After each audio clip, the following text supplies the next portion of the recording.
सो hello दोस्तों, welcome back to my YouTube channel again. तो guys, आज की वीडियो में हम करने वाले हैं बेसिक अकाउंटिंग टर्म्स का पार्ट 2। तो गाइज़, अभी हम स्टार्ट करते हैं अपने ड्राइंग से। तो ड्राइंग्स क्या होती है basically? It is the amount. तो गाइज, ड्राइंग्स क्या होती है? ड्राइंग्स होती है हमारी, it is the amount withdrawn और goods taken by the proprietor और पार्टनर फॉर पर्सनल यूज़। तो ड्राइंग्स एक अमाउंट होती है, एक kind of sum of amount होता है, जो कि क्या होता है कि जो बिजनेसमैन होता है ना अपना हमारा, तो वो क्या करता है अपने बिजनेस में, मान लो उसने 10 लाख रुपए इन्वेस्ट किया। तो गाइज, ये जो 10 लाख रुपए उसने इन्वेस्ट किया है तो वो तो उसका कैपिटल कहलाएगा। लेकिन मान लो कि अगर उसको थोड़े से पैसों की जरूरत पड़ गई, मान लो कि उसे बिजनेस में से, जैसे वो कुछ भी बना रहा है, वो पेंसिल बना रहा है और वो इस पेंसिल को अपने घर ले जाता है अपने बच्चों के लिए। तो गाइज, अब क्या होगा कि ये पेंसिल उसका ड्राइंग कहलाएगा, क्योंकि ये पेंसिल जब उसने अपने बिजनेस में 10 लाख रुपीज़ लगाए थे, तो उसका बेसिकली काम क्या था कि इस पेंसिल को सेल आउट करना। लेकिन अभी वो सेल आउट नहीं कर रहा है, ये अपने पर्सनल यूज़ के लिए इस पेंसिल का यूज़ कर रहा है और वो अपने घर में ले जा रहा है। तो कभी भी जब भी हम या तो कैश अगर बिजनेस से विड्रॉ करते हैं या फिर कोई भी गुड्स, कोई भी सामान विड्रॉ करते हैं और वो हम अपने पर्सनल यूज़ के लिए यूज़ करते हैं, तो गाइज वो पूरा का पूरा अमाउंट अपना उसमें आता है, ड्राइंग्स में आता है। तो it is the amount withdrawn और goods taken by the proprietor. तो ये अमाउंट है जो कि विड्रॉ करता है, निकालता है, या फिर अपने गुड्स ले लेता है, या फिर या तो कैश अमाउंट निकालेगा या तो गुड्स ले लेगा, मतलब सामान लेके चल जाएगा, बाय द प्रोपराइटर। तो ये कौन करता है? प्रोपराइटर, मतलब बिजनेसमैन करता है, और या फिर उसका पार्टनर करता है फॉर अपने पर्सनल यूज़ के लिए। Goods so taken by the proprietor और partners are valued at purchase cost. तो गाइस, क्या होता है कि जैसे कि मैंने ये अपना गुड्स, जैसे कि मैं अपने घर के लिए ले गई पर्सनल यूज़ के लिए, और ये पेंसिल मान लो कि मैंने अपने बिजनेस को चलाने के लिए पेंसिल 3 रुपये में खरीदी थी, और अभी मैं इसको ऑफिस में यूज़ ना करके अपने घर ले जा रही हूँ। तो गाइज, मैं अभी उसमें क्या दिखाऊंगी? अपनी अकाउंट्स की बुक में जो हमारा ड्राइंग्स वाला लेजर है, तो ड्राइंग्स के लेजर में मैं इसको 3 रुपये ही दिखाऊंगी। मैं इसकी कॉस्ट 5 रुपये नहीं दिखाऊंगी, 3 रुपये दिखाऊंगी। वो प्राइस दिखाऊंगी जितने में मैंने इसको खरीदा है। Drawing reduce the investment. तो गाइस, क्या होता है कि जो अपना इन्वेस्टेड अमाउंट होता है ना, तो ड्राइंग्स क्या करता है? उसको कम कर देता है, अपने कैपिटल को कम करने का काम करता है। ड्राइंग बाय द प्रोपराइटर और partner is debited to drawing account. अब क्योंकि ये हमारे एसेट्स को कम कर रहा है, तो इसीलिए हम क्या करते हैं इसको? Drawings bye the proprietor. तो प्रोपराइटर कोई भी अगर अमाउंट अपना निकालता है, लेके जाता है अगर अपने पर्सनल यूज़ के लिए, तो उसको हम क्या करते हैं? डेबिट, वो अमाउंट अपना डेबिट हो जाता है ड्राइंग्स अकाउंट में। तो गाइज, अभी आपको इतना कुछ याद करने की जरूरत नहीं कि ड्राइंग्स हमारा डेबिट ही होता है, क्योंकि आगे वाले चैप्टर में ना हम अभी से और भी ज़्यादा थॉरोली पढ़ने वाले हैं। तो अभी अब आपको बेसिक से बेसिक टर्म जितनी भी अभी क्लियर हो रही है, तो उतनी हो जाए क्लियर। अब ऐसा नहीं है कि आपको 100% में से अगर 100% चीज़ें क्लियर नहीं हो रही है, अगर 70% भी क्लियर हो रहा है ना, तो तब भी आप इस वीडियो को स्किप मत करो, क्योंकि 70% पार्ट अगर हमारा यहाँ पे क्लियर हो रहा है, तो बाकी का जो 30% है ना, वो आगे जाके क्लियर होगा, क्योंकि ये पूरा अभी जो हम यहाँ पे छोटी छोटी टर्म्स पढ़े ना, उसके ऊपर बड़ा बड़ा चैप्टर है अभी आगे जाके।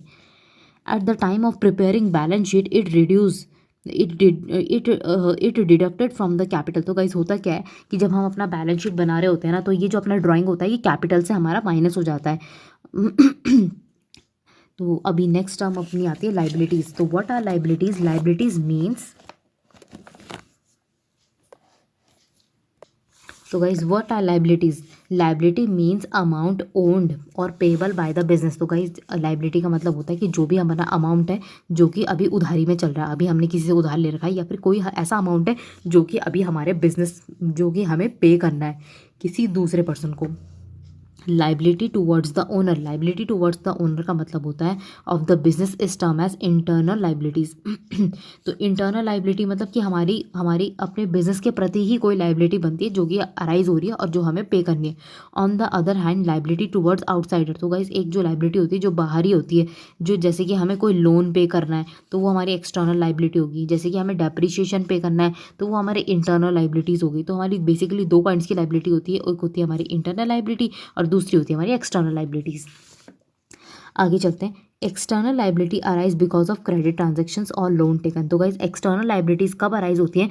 जब किसी बिजनेसमैन ने क्रेडिट ट्रांजेक्शन कर रखी हो, उधारी में ट्रांजेक्शन्स कर रखी हो, मतलब कोई भी सामान उधार ले रखा हो, या फिर हमने लोन ले रखा है कहीं से, तो तभी हमारी एक्सटर्नल लाइबिलिटीज़ अराइज होती हैं। Example of external liabilities are. तो एग्जाम्पल्स क्या क्या हैं अपने एक्सटर्नल लाइबिलिटी के? जैसे कि क्रेडिटर हो गए, जैसे कि बाहर हमने किसी को पैसे देने, हमने जैसे ये पेंसिल्स परचेज कर दिए और इसके अभी तक पैसे पे नहीं कर रहे, तो ये हमारे क्रेडिटर्स हो जाएंगे जिनको हमें देना है। और अपने हो गए बैंक ओवरड्राफ्ट। तो गाइस, बैंक ओवरड्राफ्ट क्या होता है? ये टर्म बहुत इंपॉर्टेंट है। तो अभी जो बड़े बड़े बिजनेसमैन होते हैं ना अपने, तो वो क्या करते हैं कि अगर हमारे अकाउंट में क्या होता है कि आपके और हमारे जो सेविंग अकाउंट होता है, अगर वो 2,000 रुपये उस पर मिनिमम बैलेंस चाहिए होता है। अगर वो 2,000 से नीचे चला गया, ज़ीरो चला गया बैलेंस, तो उसमें हमें इंटरेस्ट देना पड़ता है। लेकिन क्या होता है गाइस कि आपके और हमारे बैंक में क्या होता है कि हम 0 रुपये अगर हमारे बैंक बैलेंस हो गया तो हम इससे ज़्यादा अपने बैंक से पैसा नहीं निकाल सकते हैं। लेकिन ये जो बड़े बड़े बिजनेसमैन होते हैं ना, तो इनको बैंक एक फैसिलिटी देता है कि अगर इनका बैलेंस ज़ीरो भी हो गया ना, तो वो क्या करता है कि बैंक उस बिजनेसमैन के बिहाफ में सारी की सारी पेमेंट कर देता है और उनका जो अमाउंट है वो माइनस से भी नीचे लेके चले जाता है। तो कभी कभी क्या होता है, जैसे कि अगर कोई बहुत ही इमरजेंसी और हमें कोई चीज़ पे करनी है, तो बैंक क्या करेगा, अगर उस बिजनेसमैन के अकाउंट में अगर ज़ीरो बैलेंस भी होगा ना, तो बैंक फिर भी उसे 50,000 तक का मतलब ओवरड्राफ्ट दे देगा, बोलेगा कि कोई बात नहीं, आप निकाल लो पैसे, ले जाओ और बाद में रिटर्न कर देना। तो गाइस इसे बोलते हैं बैंक ओवरड्राफ्ट। तो ये तो हमें भरना ही पड़ेगा। अब तो ये हमारे लाइबिलिटी है, हमने पैसा निकाल रखा है बैंक से जो कि माइनस में चल रहा है, तो उसको लेवल में लाने के लिए, जीरो तक लाने के लिए हमें 50,000 तो वहाँ पे करना ही करना पड़ेगा। तो ये अपना बैंक ओवरड्राफ्ट के अंदर आ जाता है और ये फैसिलिटी सिर्फ बड़े बड़े बिजनेसमैन को ही मिलती है, आम आदमी को नहीं। लॉन्ग टर्म बोरोइंग्स, तो गाइस ये होता है अपना लॉन्ग टर्म बोरोइंग्स, मतलब कोई हमने ऐसा लोन ले रखा है या फिर कोई उधार ले रखा है जो कि बहुत लंबे समय तक चलने वाला है, वो भी अपनी एक लाइबिलिटी अराइज होती है कि जो हमें पे करना है। और अदर लाइबिलिटीज़, और भी बहुत सारी लाइबिलिटीज़ होती है और इन सब के बारे में अब हम बहुत ही ज़्यादा थॉरली आगे से पढ़ेंगे।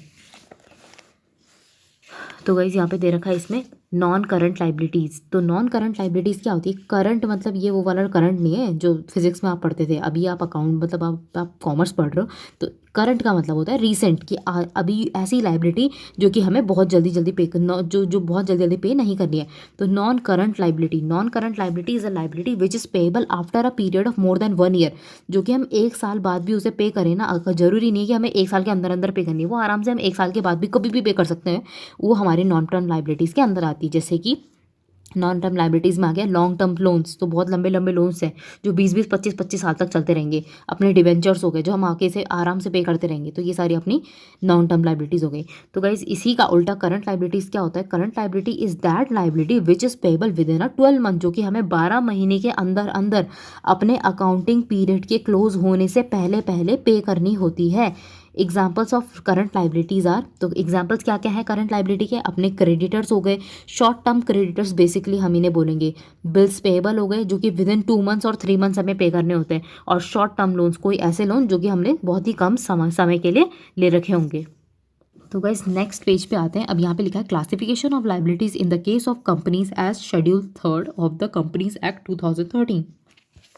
तो गाइस लाइबिलिटीज़ के केसेस में कंपनी एक्ट शेड्यूल 3 2013 क्या बोलता है, liability under schedule 3 of the companies act 2013 is classified into, तो उसने क्या करा, लाइबिलिटीज़ को 2 पार्ट्स में क्लासीफाई करा है। तो first is the current liability and the second one is the non current liability. तो गाइस करंट लाइबिलिटी क्या होती है, a liability is current liability is a liability if it satisfy any one of the following criterias. तो guys ये कुछ 4 criterias दे रखे हैं, अगर ये इनमें से किसी भी एक को सेटिस्फाई कर रहा है ना, तो ये अपना करंट लाइबिलिटीज़ के अंदर आ जाएगा। It is expected to be settle in the company normal operating cycle. तो गाइस ये एक्सपेक्ट करा जा रहा है कि ये कंपनी की जो नॉर्मल ऑपरेटिंग साइकिल है ना, उसी से सेटल हो जाएगा। मतलब जो भी कंपनी नॉर्मली ऑपरेट कर रही है, उसी से हम क्या करेंगे, अपनी लाइबिलिटीज़ को सेटल कर रहे हैं। It is held primarily for the purpose of being traded. तो गाइस हमने जो अपना लाइबिलिटी, जो हमने मतलब जो भी हमने पे लोन लिया है, whether it is a short term loan, तो वो हमें ट्रेडिंग के लिए ही यूज़ करना है, ऐसे अपने पर्सनल वो उसके एक्सपेंसेस के लिए यूज़ नहीं करना, तभी वो अपना करंट लाइबिलिटीज़ के अंदर आएगा। It is due to be settle with in 12 month. तो गाइस इसे 12 मंथ के अंदर अंदर अपना सेटलमेंट हो जाना चाहिए। 12 मंथ मतलब 1 साल के अंदर अंदर सेटल करना, उससे ज़्यादा टाइम नहीं लगना चाहिए। The company does not have an unconditional right to defer settlement of the liability for at least 12 month after the reporting date. तो गाइस ऐसा ना हो कि कंपनी उसे मतलब कि 12 महीने के बाद पे कर रही है। तो गाइज यहाँ पे ये बताना चाह रहे हैं, the company does not have an unconditional right to defer settlement of the liability for at least 12 month after the reporting date. तो गाइज कंपनी के पास कोई भी ऐसा अनकंडीशनल राइट नहीं होता जो कि ऐसा चाहे कि भाई इस लाइबिलिटी को मैं 12 महीने के बाद पे करूँ। तो जो आप जैसी ही रिपोर्टिंग डेट होती है ना, तो उसी टाइम पे उन्हें वो पे करना होता है, तो तभी वो करंट लाइबिलिटीज़ के अंडर वो सारी टर्म्स आती हैं। नेक्स्ट चलते हैं अपना नॉन करंट लाइबिलिटीज़। तो कंपनी एक्ट 2013 क्या बोलता है कि अपना नॉन करंट लाइबिलिटी क्या है, non current liabilities are those liability which are not current liability, जो कि करंट नहीं है तो वो नॉन करंट के अंदर आ जाती है। Operating cycle means the time between the acquisition of the assets of for processing and it's conversation into cash and cash equity. तो वो टाइम होता है कि जब हम अपने एसेट्स को प्रोसेसिंग पे लगाते हैं, अपने एसेट्स को काम पे लगाते हैं, और वो क्या करता है कैश एंड कैश इक्विटी में कन्वर्ट होकर हमें मतलब कैश एंड कैश इक्विटी में कन्वर्ट होता है। तो कई जो भी हम अपना मतलब सामान बना रहे हैं तो एसेट्स को हम कन्वर्ट कर रहे हैं प्रोसेसिंग में, और वो हमें मतलब कि पैसे ला के दे रहा है, कैश एंड कैश इक्विटी ला के दे रहा है। If the operating cycle can not B identify, अगर कोई ऑपरेटिंग साइकिल नहीं आइडेंटिफाई हो पा रही है तो it is taken to be a period of 12 month. तो गाइस अभी क्या होता है कि जितने भी हमारे लाइबिलिटीज़ करंट लाइबिलिटीज़ के अंदर नहीं आती है ना, वो सारी नॉन करंट के अंदर आ जाती है, जो कि हमें 12 मंथ से ज़्यादा टाइम पे भी हम पे कर सकते हैं। तो गाइस जो अभी ये कंपनी अकाउंट है is not the part of the 11th class. तो ये जब भी आप बीकॉम और आगे हायर क्लासेस में जाओगे ना अपने ग्रेजुएशन में, तो वहाँ पे आपको ये पूरा चैप्टर भी पढ़ना पड़ेगा। तो आगे चलते हैं। अपना यहाँ पे एसेट बता रहा है, assets are the properties tangible and intangible. तो गाइज एसेट्स जो होते हैं वो हमारी प्रॉपर्टीज़ होती है, कोई भी एक ऐसी चीज़ जो कि हमें पैसे बना के देती है। तो गाइज ये टैंजिबल भी हो सकती है नेचर में और इनटैंजिबल भी हो सकती है। तो गाइज टैंजिबल क्या होती है, विच कैन बी टच और सीन, और इनटैंजिबल क्या होता है, which can not be touch और सीन, जिसको हम टच और सीन नहीं कर सकते। ओन्ड बाय एन एंटिटी और enterprise, they are the economic sources of the business. तो गाइज ये क्या होता है, ये अपने बिजनेस का इकोनॉमिक सोर्स होता है। In other words anything which will enable the firm to get economic benefit in future. कोई भी एक ऐसी चीज़ जो कि फ्यूचर में अपनी कंपनी को पैसा बना के दे रही है, तो वो अपना एसेट्स के अंदर आ जाता है। एग्जाम्पल ऑफ एसेट्स आर जैसे कि अपनी ज़मीन हो गई, बिल्डिंग हो गई, मशीनरी हो गई, फर्नीचर हो गया, स्टॉक्स हो गया, डेटर्स हो गए, देनदार हो गए, मतलब जिन्होंने हमें पैसे देने हैं वो हो गए, कैश और बैंक बैलेंस हो गया, अपना ट्रेडमार्क हो गया। तो गाइज ये जो ट्रेडमार्क होता है ना, ये सब चीज़ें देखो, ज़मीन को आप टच कर सकते हो, अपने बिल्डिंग को टच कर सकते हो, मशीनरी को टच कर सकते हो, लेकिन ट्रेडमार्क को टच नहीं कर सकते हो। ट्रेडमार्क, कॉपीराइट और गुडविल, ये सारे के सारे आपके ये तीनों की तीनों जो है अपने वो इनटैंजिबल एसेट्स होते हैं। ओके, तो गुडविल, जिसको ट्रेडमार्क और कॉपीराइट फिर भी आपको पता होगा, लेकिन आपको गुडविल नहीं पता होगा। तो गुडविल होती है किसी भी कंपनी का नाम, तो जिस कंपनी का नाम बहुत अच्छा चल रहा होता है तो उसकी गुडविल होती है वो। तो गाइज ये जनरली बेसिकली ये एक तरीके का एसेट तो है, लेकिन ये इंटैंजिबल है, which can not be seen और टच, बट ये होता है, ये एग्जिस्ट करता है। Assets are the future economic benefits the right which are owned और कंट्रोल्ड बाय एन ऑर्गेनाइजेशन और इंडिविजुअल। तो गाइज एसेट्स ऐसा होता है कि जो इकोनॉमिक बेनिफिट देता है अपना फ्यूचर में, और जिस द राइट और और ये जो एसेट्स जो होता है अपना, तो इसका अधिकार और इसका जो मालिकाना हक जो होता है ना, वो किसी एक ऑर्गेनाइजेशन के पास या फिर किसी एक इंडिविजुअल के पास होता है। एसेट्स आर द प्रॉपर्टीज और legal right owned by the individual. तो एसेट्स कोई भी अपना एक ऐसी प्रॉपर्टी होती है जिसका कोई लीगल ओनर होता है, और कंपनी होती है, कंपनी का भी अपना एसेट्स होता है, to which money value can be attach, जिसकी अपनी एक मनी वैल्यू होती है। Assets are valuable resource, asset बहुत ही ज़्यादा वैल्यूएबल रिसोर्स होता है जो कि बिजनेस ओन करता है, which are acquired at a measurable cost, money cost. तो गाइस जिस चीज़ को मतलब कॉस्ट मतलब उसकी अपनी एक मेजरेबल यूनिट होती है, उसको हम मनी के टर्म्स में कैलकुलेट कर सकते हैं, तो उसको एसेट्स के अंदर बेसिकली आता है। What emerges from the our definition is that asset should be the following have. तो गाइज इस पूरी ऊपर से जितनी भी डेफिनेशंस है ना, तो आपको ये सारी डेफिनेशंस लर्न करने की जरूरत नहीं है। तो इनका जो सार है ना, समरी, बस ये पढ़ लो कि एसेट बेसिकली होता क्या है। तो इट शुड बी ओन्ड, मतलब इसका कोई अपना ओनर होने चाहिए। It should B owned by the business, या तो बिजनेस मतलब बिजनेस जो है, ये जो एसेट है वो बिजनेस के नाम होना चाहिए। It may be in tangible और टैंजिबल फॉर्म। तो गाइज या तो ये टैंजिबल में या फिर इनटैंजिबल फॉर्म में होता है। टैंजिबल मतलब जिसका अपना एक फिजिकल एग्जिस्टेंस होता है, इनटैंजिबल मतलब जिसका अपना फिजिकल एग्जिस्टेंस नहीं होता, मतलब कि जिसको हम टच नहीं कर सकते, देख नहीं सकते। It should have some value attached in it, तो इसकी अपनी एक कोई कीमत होनी चाहिए। It should be capable of measurable in terms of money. तो गाइज हम अगर अकाउंटिंग पढ़ रहे हैं, तो अकाउंटिंग में कोई भी चीज़ होती है, अकाउंटिंग में हम तभी कोई चीज़ दर्ज करते हैं जब हम उसको मनी के टर्म्स में कैलकुलेट कर सकते हैं, अदरवाइज वो हमारी अकाउंटिंग में मतलब रिकॉर्ड ही नहीं होती हो ऐसी ट्रांजैक्शन। तो गाइज यहाँ पे एसेट्स का क्लासिफिकेशन दे रखा है। Assets can be classified on the it can be classified into non current assets and current asset. तो गाइज जैसे कि हमारी लाइबिलिटीज़ होती है, करंट लाइबिलिटी होती है और नॉन करंट लाइबिलिटी होती है, वैसे हमारे करंट एसेट्स और नॉन करंट एसेट्स भी होते हैं। And the third one is fictitious assets. Okay, अब हम देखते हैं कि ये सारे एसेट्स कौन कौन से होते हैं। तो गाइज नॉन करंट एसेट्स कौन से होते हैं, Non-current assets are those assets which are held by an entity or price not with the purpose to resell। तो गाइस कोई भी एक ऐसा एसेट जो कि कोई भी कंपनी या फिर एंटरप्राइज ना उसको दोबारा बेचने के पर्पज से खरीदता ही नहीं है, उसे एक लॉन्ग टर्म इन्वेस्टमेंट के लिए खरीदा जाता है, but are held either as investment और टू फैसिलिटेट बिजनेस ऑपरेशन। या तो उसे लॉन्ग टर्म इन्वेस्टमेंट के लिए खरीदा जाता है या फिर अपने बिजनेस में वो हेल्प करता है, तो इसीलिए उसको परचेज किया जाता है। In the other hand those assets which are held by the business for a long term of view। For example non current assets are fix asset. तो गाइज नॉन करंट एसेट्स कौन कौन से होते हैं अपने अपने जैसे फिक्स्ड एसेट्स हो गए, नॉन करंट इन्वेस्टमेंट हो गए, नॉन करंट मतलब जो बहुत लंबे समय तक के लिए हमने रख रखी है, लॉन्ग टर्म लोन्स हो गए जो कि हमने दे रखे हैं लोगों को, ये अदरवाइज लॉन्ग टर्म लोन जो है वो अपना लाइबिलिटीज़ में भी आता है, बट ये लॉन्ग टर्म लोन्स का मतलब हमने किसी को लोन दे रखा है। तो लॉन्ग टर्म लोन्स हो गए, एडवांसेस हो गए, हमने किसी को एडवांस में पेमेंट कर रखी है, एंड अदर नॉन करंट। तो और भी इसके अंदर आते हैं, हम आगे आगे और अच्छे से इसको पढ़ेंगे। तो गाइज आप आगे दे रखा है यहाँ पे फिक्स्ड एसेट्स क्या होता है। Fixed assets are those non current assets of an enterprise which are held not to resell but the purpose to increase the earning capacity. तो गाइज बेसिकली इसका मीनिंग मतलब बेसिकली इसका मोटिव क्या होता है, ये इसका मोटिव होता है कि ये हमें एक अर्निंग कैपेसिटी को इंक्रीज करता है। तो एसेट्स कोई भी वो चीज़ होती है जो कि हमारे अर्निंग कैपेसिटी को बढ़ाती है। Fixed assets are classified into. तो गाइस फिक्स्ड एसेट्स को किस किस में क्लासीफाई किया जाता है, टैंजिबल में और इनटैंजिबल में।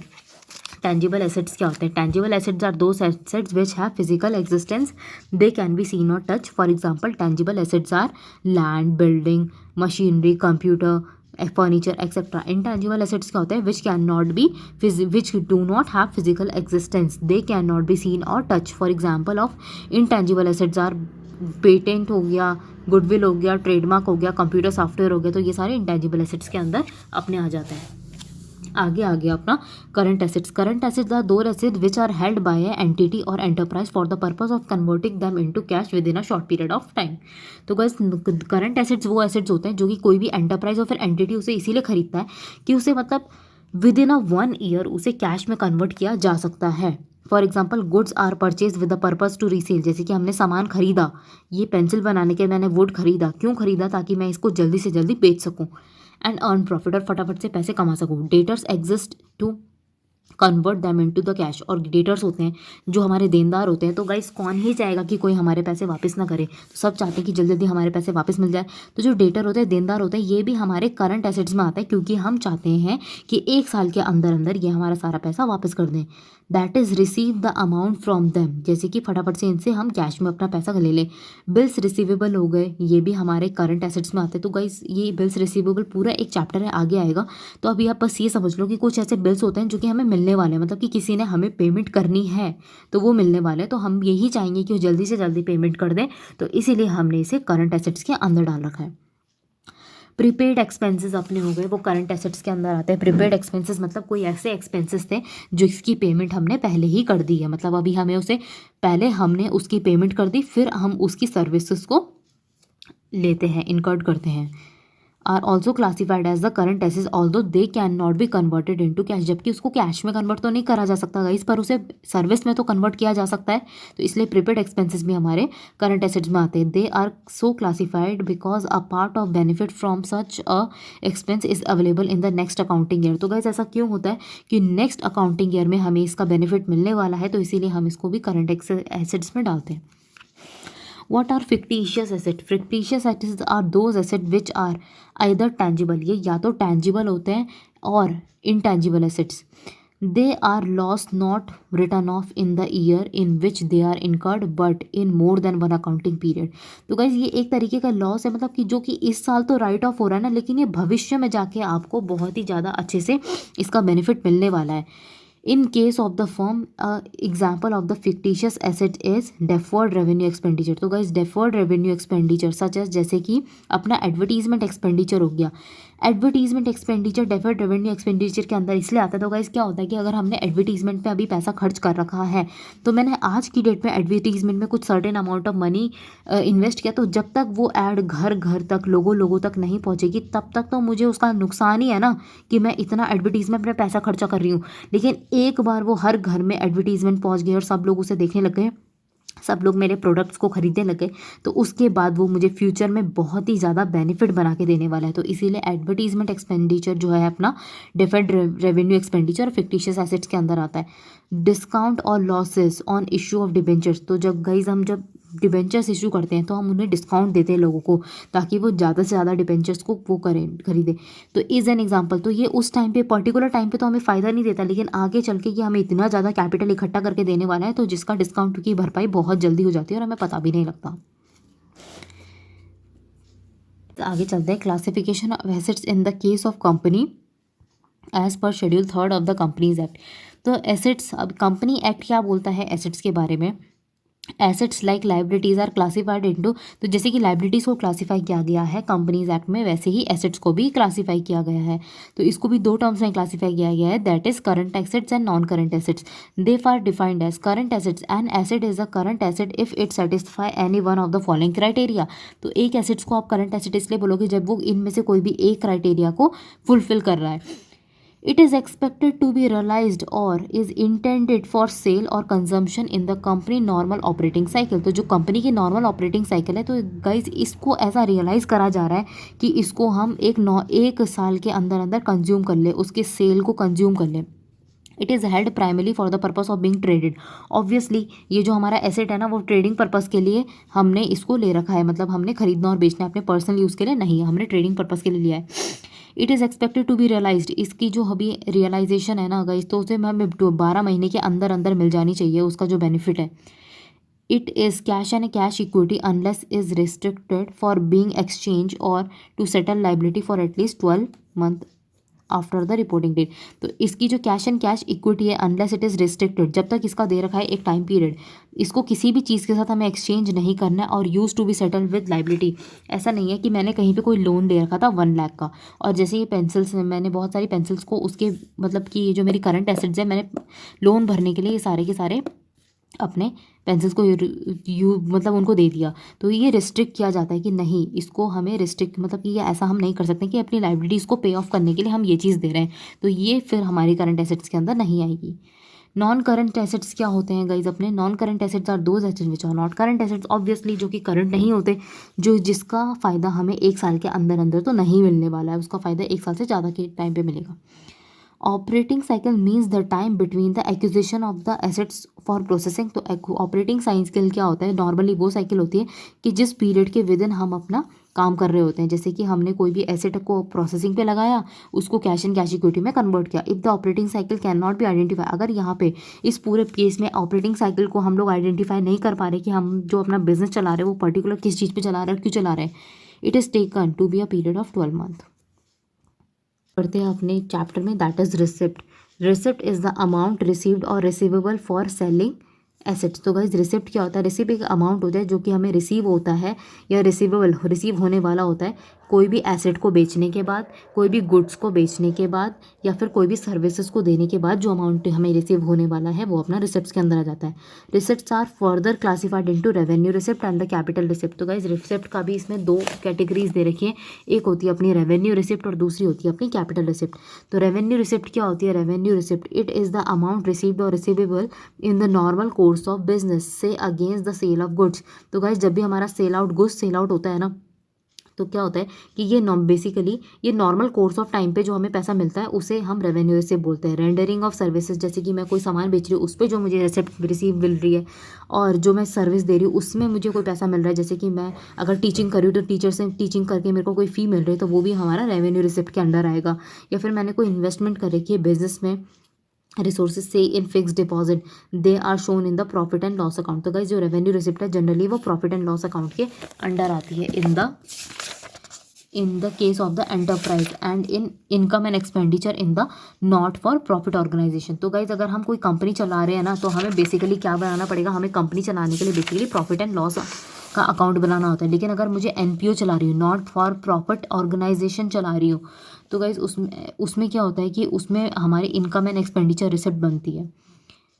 Example of revenue receipt are, example क्या क्या है? अमाउंट रिसीव्ड और receivable against the sale of good, जो भी अमाउंट है मुझे सर्विस से या फिर गुड से अमाउंट मिलने वाला है।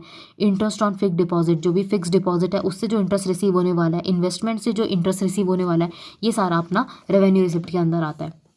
Capital receipt it is the amount received और receivable against transaction which are not revenue in nature. ठीक है, तो गाइज जो रेवेन्यू नेचर की नहीं होती वो कैपिटल रिसिप्ट के अंदर आ जाती है। Basically they are shown in the balance sheet. ये जो है ये इस बैलेंस शीट में आता है। फॉर एग्जाम्पल अमाउंट और received from the sale of machinery. मैंने कोई मशीन बेचा, मशीन बेचने के बाद जो मेरे को पैसा मिला वो अपना कैपिटल रिसिप्ट में आएगा। बिल्डिंग बेचने के बाद जो पैसा मिला वो अपना कैपिटल रिसिप्ट में आएगा। तो जो बेसिकली जिससे कैपिटल में फ़र्क पड़ रहा है वो अपना कैपिटल रिसिप्ट में आता है। इन्वेस्टमेंट, लोन टेकर, ये सारा अपना अपना कैपिटल रिसिप्ट में आता है। होप आपको यहाँ तक क्लियर हो गया होगा। तो गाइज़ आगे का टॉपिक, फर्दर टॉपिक हम नेक्स्ट वीडियो में अपना वो करेंगे, वरना वीडियो बहुत लंबी बन जाती है और बहुत ही ज़्यादा बोरिंग भी हो जाती है। तो गाइज़ अब नेक्स्ट आगे के टॉपिक्स को हम नेक्स्ट वीडियो पे कवर करेंगे। Thank you for watching my video. Keep like, share and subscribe my channel and don't forget to press the bell icon.